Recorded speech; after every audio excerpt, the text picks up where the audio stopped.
En 1994, Karla Walker era una joven de 17 años en la escuela Fort Worth Western Hills. Apenas medía 11 pies y tenía una melena gruesa de cabello rubio miel que caía bajo sus hombros. Ella estaba saliendo con Rodney McCoy, un chico de buen carácter que era quarterback del equipo de fútbol. Rodney y Karla hablaron de inscribirse juntos en la Universidad Tecnológica de Texas. De hecho, le decía a sus amigos más cercanos que no tenía dudas de que ella y Rodney algún día se casarían y formarían una familia. La noche del 16 de febrero, Rodney llegó a la casa de los Walker en Benbrook, en el lejano oeste de Fort Worth, para llevar a Karla al baile de San Valentín de la escuela.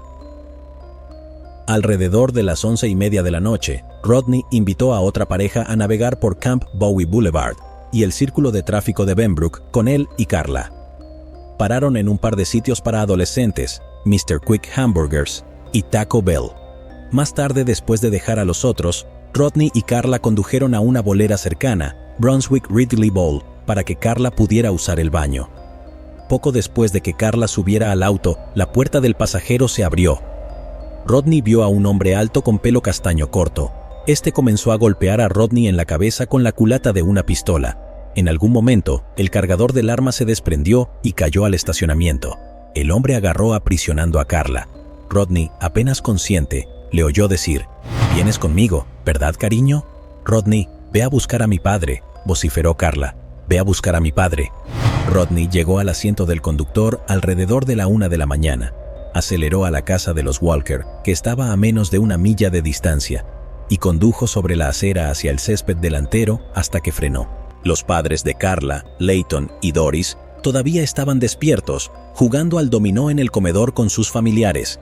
El hermano pequeño de Karla, Jim, que tenía 12 años, y su hermana mayor, Cindy, que tenía 18, estaban en la sala de estar viendo la televisión.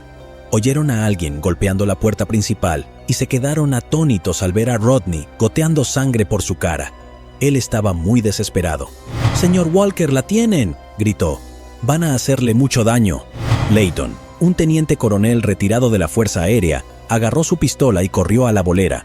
Doris marcó al operador en el teléfono rotativo de la familia y pidió ser atendida por la policía. Buscando en el estacionamiento, encontraron el bolso de Karla junto con el cargador que había sido expulsado del arma del agresor. Otros policías condujeron las calles circundantes en coches patrulla, buscando cualquier señal de Karla. Después de la salida del sol, más personas se unieron a la casa.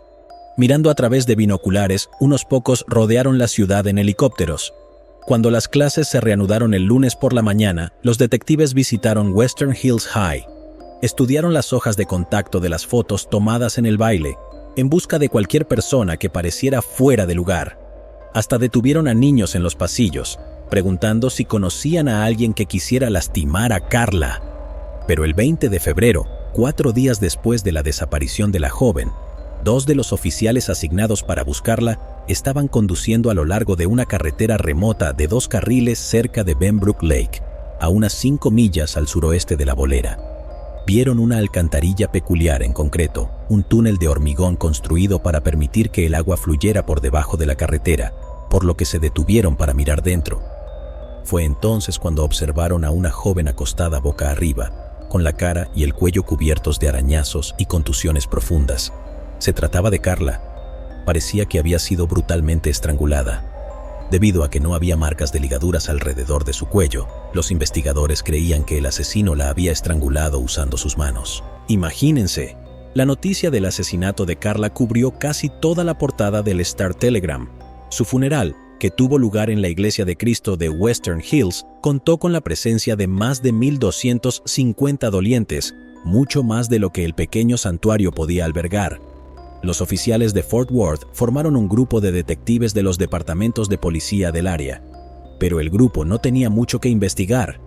No se habían identificado huellas dactilares en el cuerpo o la ropa de Karla. La sangre en su vestido provenía de las heridas en la cabeza de Rodney. Se habían encontrado rastros de fluido corporal, pero la tecnología aún no existía para identificar a una persona a partir de su ADN. En esa época, no había cámaras de vigilancia en los estacionamientos, ni lectores de matrículas en los lados de las carreteras. El grupo estableció una línea telefónica abierta las 24 horas del día. En la jefatura de policía del centro, los oficiales se sentaron detrás de escritorios de metal bebiendo café tibio y escuchando a los ciudadanos pasar los nombres de los hombres que creían que habían matado a Carla. Los detectives fueron informados por varias personas que llamaban que Carla había sido asesinada por un par de traficantes de marihuana, por un trabajador de carnaval en el Fort Worth Stock Show de rodeo y por un joven tranquilo que a menudo jugaba bolos solo en el callejón donde Carla fue secuestrada. También escucharon historias sobre un chico que supuestamente se había metido en una discusión con Rodney en Mr. Quick Hamburgers la noche antes del baile. Los detectives también contrataron a un hipnotizador para tratar de sacar más detalles de Rodney, quien sufrió una lesión en la cabeza durante el incidente. Pero el recuerdo más significativo que logró recordar fue que el secuestrador de Carla había estado usando un sombrero de vaquero marrón o café. Cuando el hipnotizador chasqueó los dedos y Rodney despertó, el niño se echó a llorar. Estaba destrozado por dentro, atormentado porque no pudo salvar a su novia. Durante una reunión, los detectives de la Fuerza Especial discutieron otro asesinato sin resolver que había tenido lugar el 7 de febrero de 1973, casi exactamente un año antes del de Carla. Esa noche, una joven llamada Becky Martin no regresó a casa después de asistir a una clase nocturna en el campus sur de Tarrant County Junior College. Su cuerpo fue encontrado casi 7 semanas después. Estaba tan descompuesto que no había forma de determinar la causa de la muerte. El forense dijo que Martin podría haber sido apuñalada, estrangulada o incluso disparada en el estómago. Pero lo que más intrigó a los detectives sobre el asesinato de Martin fue dónde encontraron su cuerpo: en una alcantarilla a las afueras de la ciudad. 2 chicas muertas en 2 alcantarillas, con un año de diferencia. Demasiada coincidencia para los investigadores. Aunque no dijeron nada públicamente, las autoridades comenzaron a buscar a un asesino en serie. En marzo, un mes después del asesinato de Carla, todo el grupo de trabajo tenía que seguir una pequeña pista. Los detectives se enteraron de que el cargador encontrado en el estacionamiento de la bolera pertenecía a un nuevo modelo, la pistola 22 Ruger. Pidieron a la Oficina de Alcohol, Tabaco y Armas de Fuego del gobierno federal que les proporcionara los nombres de cualquiera que viviera en Fort Worth y que hubiera comprado ese modelo. La ATF llegó con una lista de un par de docenas de personas, y el grupo de trabajo se dispuso a entrevistar a cada uno de ellos. Un hombre en la lista era un camionero de 31 años llamado Glenn McCurley. McCurley fue criado en el oeste de Texas como el mayor de 3 niños. Cuando era adolescente, sus padres lo enviaron al Westview Boys Home, en el suroeste de Oklahoma. Westview, que está patrocinado por las Iglesias de Cristo, se promueve como un lugar para los que son privados por enfermedad o muerte en su familia. Niños que tienen problemas significativos para vivir con su familia. Niños que necesitan supervisión, fugitivos o ausentes. Niños delincuentes, que han violado la ley pero que no necesitan tratamiento o detención. Y abandonados. Niños maltratados o descuidados. No está claro por qué McCurley fue enviado a la casa o precisamente cuánto tiempo estuvo allí, pero su estancia claramente no fue transformadora. En febrero de 1961, había dejado Westview y estaba en Abilene, donde robó un coche. Luego, abandonó ese coche y robó otro, y otro. La patrulla estatal de carreteras comenzó a perseguirlo y le disparó a uno de sus neumáticos. Condujo el vehículo hacia un terreno baldío e intentó escapar a pie, pero fue capturado rápidamente. En la corte, McCurley se declaró culpable y recibió una sentencia de 2 años. Fue liberado temprano, en la primavera de 1962, cuando tenía 19 años, y se mudó a Midland, donde conoció a una estudiante rubia de secundaria llamada Judy Watson. El 16 de febrero de 1963, McCurley se casó con Judy en una iglesia bautista. En la recepción, un fotógrafo tomó una foto de ellos cortando el pastel. La joven pareja se mudó a una pequeña casa de alquiler. McCurley consiguió un trabajo como camionero para el Servicio Postal de Estados Unidos, con una ruta al área de Dallas-Fort Worth. Judy dio a luz a 2 hijos, Craig y Roddy. Luego, en 1972, McCurley trasladó a su joven familia a un barrio al oeste de Fort Worth. McCurley y Judy matricularon a sus hijos en la escuela primaria pública y se unieron a la iglesia bautista de Ridgely West. McCurley consiguió otro trabajo de conducción de camiones, transportando losas prefabricadas de hormigón a las obras de construcción. Por su parte, Judy trabajó en la guardería de su iglesia. Un hombre que conocía a McCurley notó un hábito desagradable. Él vería a una chica bonita y diría algo como, «Échale un vistazo a eso». A principios de marzo de 1974, 2 detectives llegaron a la casa de McCurley para entrevistarlo sobre su pistola Ruger 22. Cuando los oficiales preguntaron por el arma, McCurley dijo que había sido robada 6 semanas antes de su camioneta mientras estaba pescando. Luego accedió a venir al centro y tomar una prueba de polígrafo, que pasó con suerte.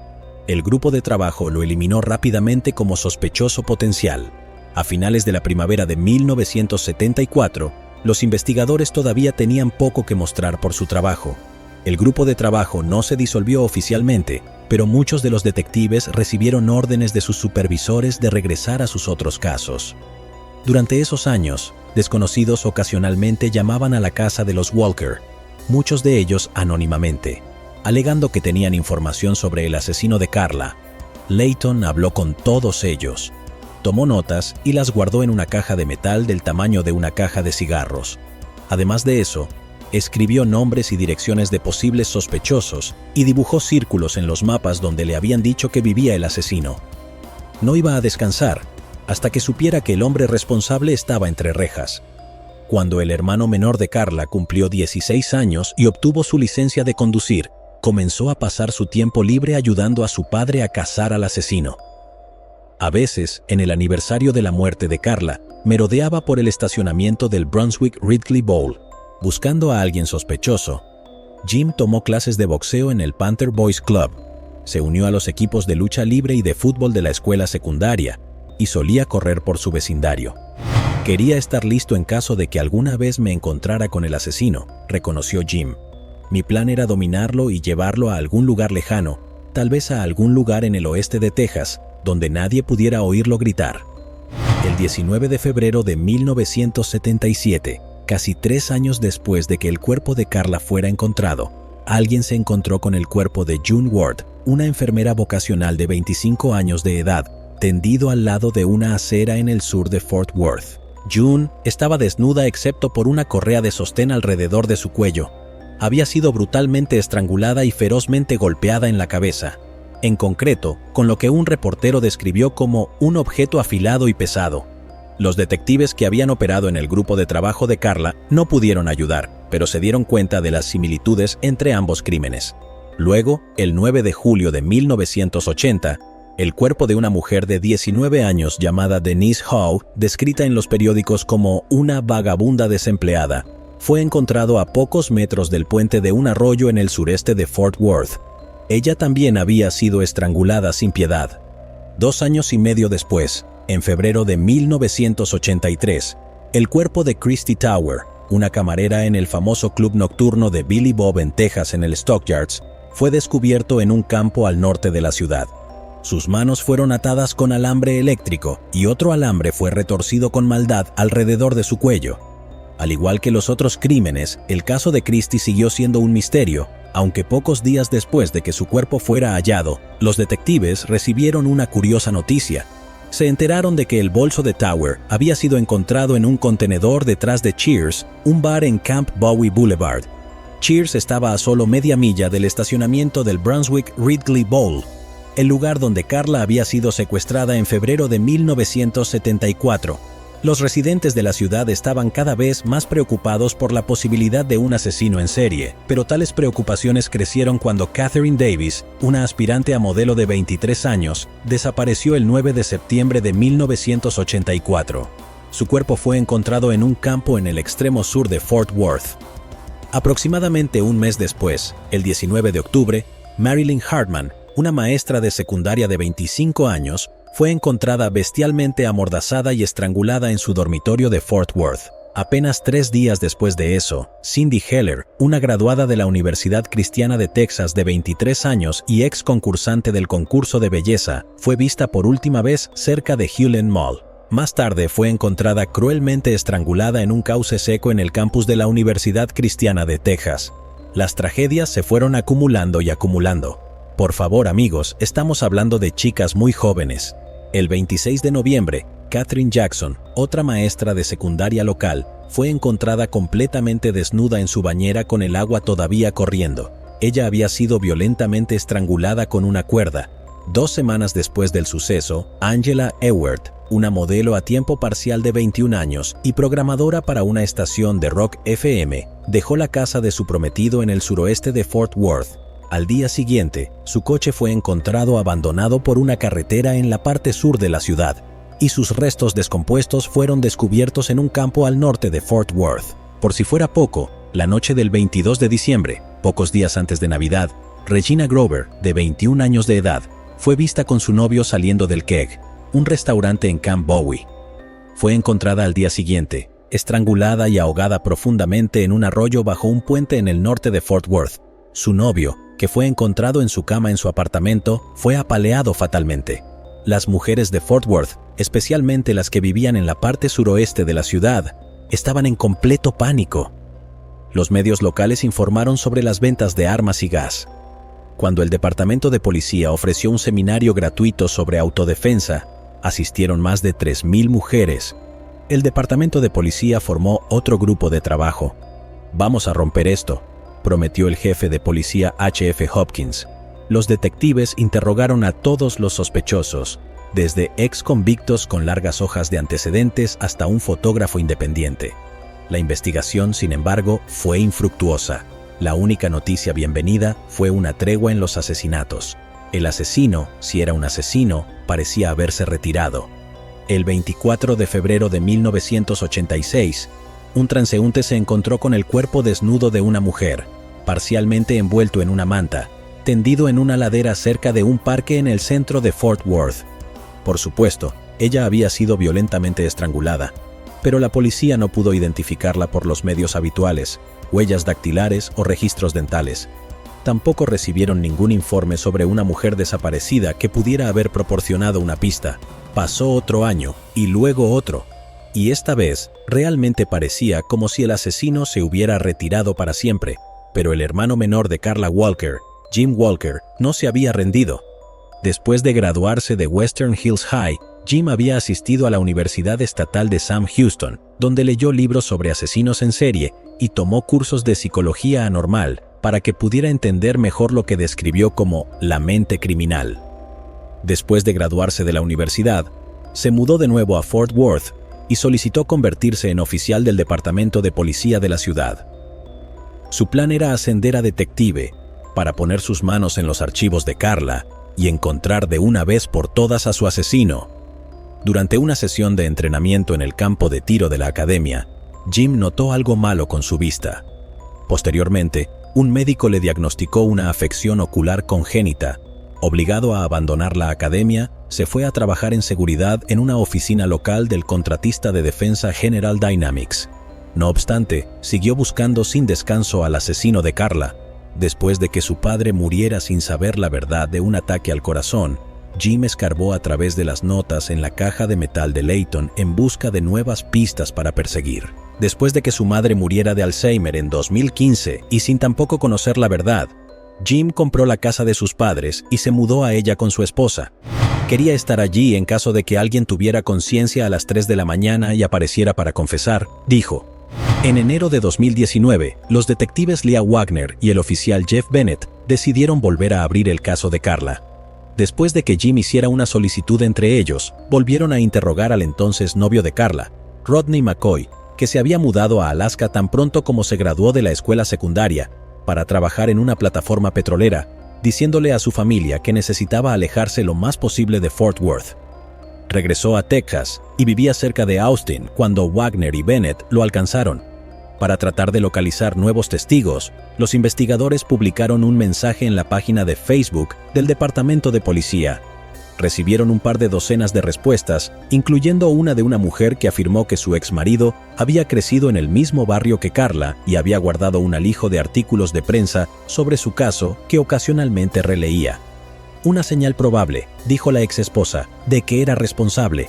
Sin duda, para decepción de la exesposa, el exmarido fue capaz de demostrar que había estado fuera de la ciudad el fin de semana que Karla fue asesinada.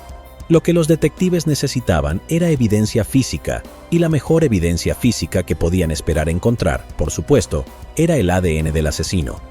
Desde la muerte de Karla, la tecnología de identificación de ADN no solo se había desarrollado, sino que había progresado más allá de las expectativas de nadie. En la actualidad, existen incluso laboratorios especializados en cartografía genealógica, en los que los técnicos utilizan bases de datos de libre acceso para vincular el ADN de una persona desconocida con el ADN de sus familiares. Afortunadamente para Wagner y Bennett, el vestido de Karla y otra ropa que había usado la noche de su asesinato habían sido cuidadosamente empacados en bolsas de papel en el laboratorio de pruebas del Departamento de Policía, lo que significaba que había una posibilidad de que los técnicos aún pudieran encontrar una muestra utilizable de ADN. Después de todos estos años, sin embargo, no había forma de saber si el ADN se había degradado, lo que impediría a los técnicos compilar un perfil genético completo del hombre responsable. Es más, la realización de pruebas de ADN en la ropa de Karla pudo costar al Departamento de Policía de Fort Worth alrededor de $20,000, dinero que era más probable se dirigiera hacia los casos activos. Wagner y Bennett estaban decididos a encontrar al menos una buena pista, pero sabían que las probabilidades estaban en su contra.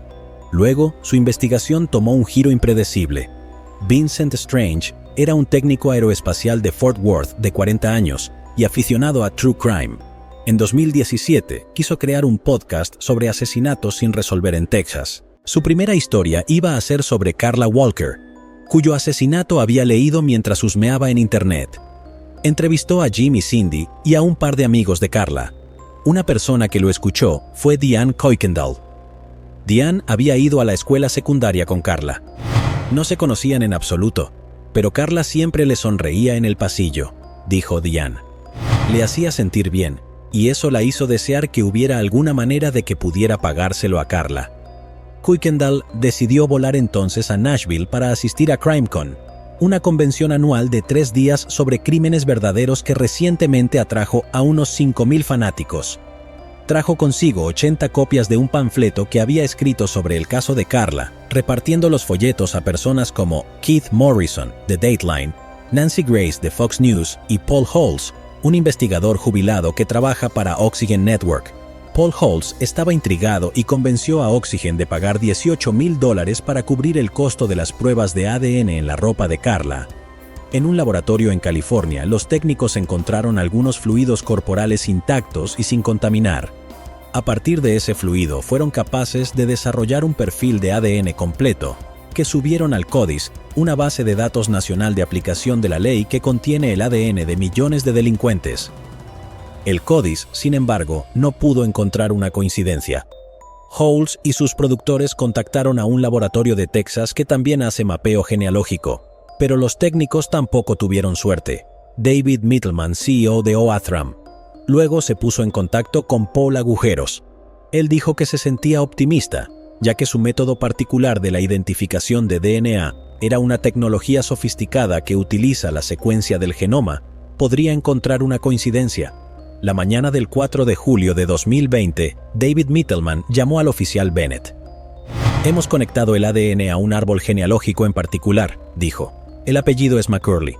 Después de algunas pruebas adicionales y trabajo policial, Mittelman y Bennett aterrizaron en Glenn Samuel McCurley Jr., que había estado viviendo en Fort Worth en el momento de la desaparición de Karla. Bennett vio que Glenn McCurley Jr. era el camionero que había dicho a la policía en 1964 que su Ruger 22 había sido robada. Wagner y Bennett investigaron a McCurley, pero había poco por descubrir, por lo que pudieron decir, aparte de su condena penal de 1961 por robar un coche cuando tenía 18 años, no había tenido ningún encuentro con la policía. McCurley ya no conducía camiones a tiempo completo. Para entonces, había hecho trabajos de mantenimiento a tiempo parcial en un gimnasio. Wagner y Bennett decidieron visitarlo. Llegaron sin previo aviso a la casa del McCurley. McCurley y su esposa Judy amablemente invitaron a los detectives a la sala de estar y charlaron amablemente. McCurley habló de sus viejos trabajos de camionero. Judy dijo que había pasado 32 años en el programa de guardería de Ridgely West Baptist, retirándose en 2004 debido a problemas de salud.